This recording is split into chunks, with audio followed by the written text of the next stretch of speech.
What's up guys, and welcome back to another Ignis video. Today we're going to be doing a little bit of a longer one. I'm going to show you how to create a complete patcher system for your vocal systems, so you can just throw this in there and then begin processing your vocals really fast, really efficient, exactly the way you like to process your vocals.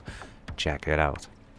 Okay, so as producers, we spend so much time doing the same process over and over again. This is one great way in order to cut down half of that workload and be able to get access to all the things that you want straight away. The patcher system inside of FL is one of the best systems to physically do that. You can set up a group of filters or processors on a particular thing that you want to do without really having to spend a lot of time trying to figure out, oh, you know, do I need this, do I need this, have I remembered this, have I remembered that. And the great thing is it's editable, and then you can go back and change it and add things to it, take things away. It's such a versatile system. It's going to be great. First thing you're going to need to do is throw in a sample into your track over here, then head on over to your mixer where you've assigned the track, and then just go ahead and apply the patcher system. You're going to get a screen that looks like this. Little bit of a quick overview. In the top left we've got the surface controls. We'll cover them in more detail in a little while. Down the bottom here you've got FL Studio's input, so this is the input coming from your arrangement, and then you've got two FL Studios. This is going to be going back out to FL Studio, so any of the processes we do are going to happen between this icon on the left and this icon on the right. We have our little overview down in the bottom right hand corner. This is a great way to quickly shift around your arrangements, especially when they get a bit more complex. Right now it's really simple and we can see everything, but later on they can get pretty big once you get used to doing this, and you'll fall in love with it, no doubt. Okay, well, let's get started. First off, we're going to want to use something called Frequency Splitter. So what you're going to do is you're going to right click anywhere in this big grey window in the middle here. You're going to say Add Plugin. You're going to go down to New, and then across to Frequency Splitter, and then left click. Now we have our Frequency Splitter set up. Next up, we're going to want to process each one of the individual channels that we're going to create in a minute from Frequency Splitter. So we're just going to go and add 3 parametric EQs, or any EQs of your choice. If you're using Viability, you can add this at that point. Always remember, if you're trying to collab with somebody and they don't have it, and you try and pass them this patcher system, unless they have these VSTs installed, they're not going to be able to use them. So always try and use the simple or the included plugins for your patches, just in case you ever want to give it to somebody or you want to allow somebody to use it. If that's not a factor for you, then you can go ahead and use absolutely any plugin that you want. It is not restricted in any way whatsoever.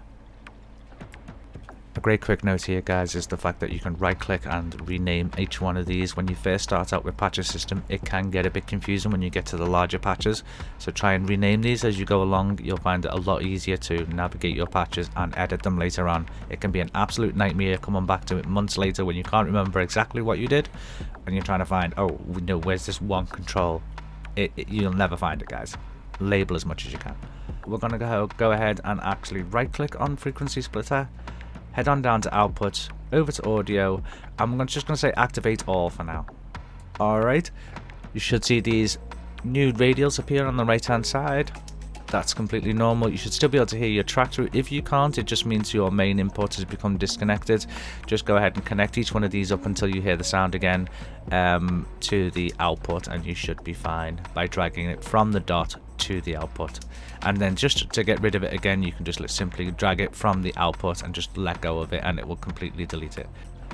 Okay, so like we did before, we're going to route each one of these little orange dots on the side of the Frequency Splitter to each one of the EQs that we just made for low, mid and high, and then we're good there.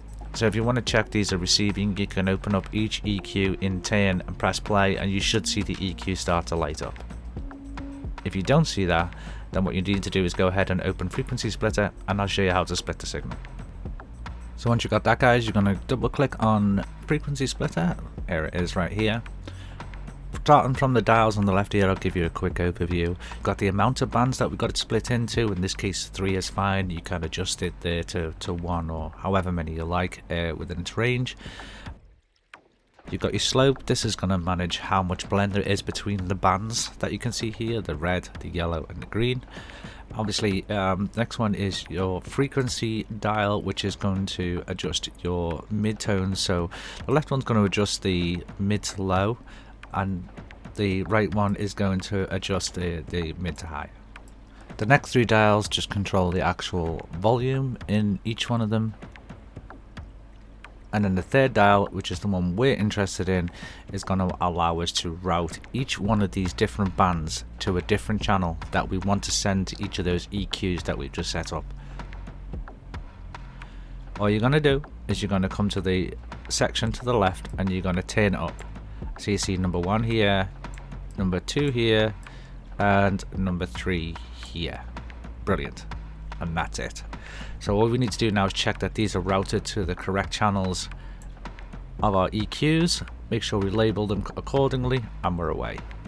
Okay, so now we can process the 3 ranges of our vocal, high, mids and lows. We can get rid of any obscene frequencies, anything that we physically need from now and forevermore. We've already got the system set up, so we don't need to ever set this up ever again because we've got it in our patcher. Next thing we need to do is process these things. So if we want to add delay, reverb, or to all these different areas, we can go ahead and add each one of these, labeling each one as we go. And then what we're going to do is we're going to route everything in the end all the way back down to FL Studio. Now you can get real fancy with this, guys. You can add volume adjusters in between each of these, so you can add a fruity balance in order to be able to turn them on and off. You can add reverbs, as I said before, delay techniques. The possibilities are absolutely endless. All I'm going to do is route these through a compressor set next, and then straight out to FL Studio. As I said, guys, get creative. There is 100 different plugins and a million different ways you can set this up. I have gone ahead and put together one example for you. I'm hoping to get to put together a few more. They are a bit time consuming, but bear in mind, guys, every time you set up a track, you'll do this process with the different areas of the vocal or different areas of even just a sound, and it will take you 15-20 minutes every time you do it if you're a good producer. Sometimes faster if the sound doesn't require so much, but around about sort of 15 to 20 minutes to get a good sound designed. In this case, you're going to save yourself a whole heap of time by being able to go straight in and isolate different areas of the sound. Think of it almost like the ultimate EQ system or the ultimate processing system that is unique to you. Get in there, guys, edit them, set your own up. Believe me, you're going to save a million hours. But thanks for joining us, guys. This has been Patcher. I hope you enjoy it. I will try and leave a link down to the example patcher underneath. Load it up, give it a go, and see what you can do with it.